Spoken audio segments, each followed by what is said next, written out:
Украинските вооружени сили добија наредба да се повлечат од Северодонецк, откако градот е речиси целосно уништен и под руска контрола, изјави гувернерот на провинцијата Серхи Гајдај. Уште претходно овој месец руските сили го освоија поголемиот дел од Северодонецк и ги отсекоа сите патишта за бегство. Северодонецк се наоѓа во регионот Луганск, кој е еден од двете провинции што го сочинуваат Донбас. Вооружените сили ќе мора да се оддалечат од Северно Донецк. Нашите бранители веќе добија таква наредба. Рашистите речиси го уништија Северодонецк. Целата критична инфраструктура беше збришана. 90% од градот беше оштетен. 80% од стамбените згради ќе треба да се урнат бидејќи не може да се обноват. Председателот на Чеченија Рамзан Кадиров најави дека речиси сите населени места во околината на Северодонецк и Лисичанск се или ослободени или опколени. Борците на специјалниот одред Ахмет и на Народната милиција на Народно-ослободителната армија успешно работат во правец на Луганск. Речиси сите населени места во околината на Северно-Донецк и Лисичанск беа или ослободени од нацистите или опколени.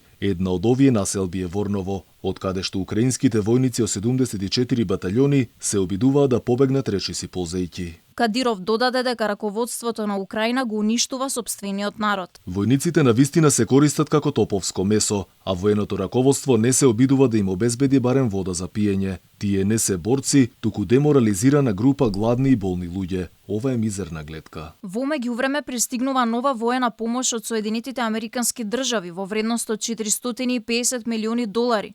Џо Бајден минатата седмица ја најави првата достава на воена помош од $1 за Украина, која што вклучува противбродски ракетни системи, артилериски ракети, хаубици и муниција.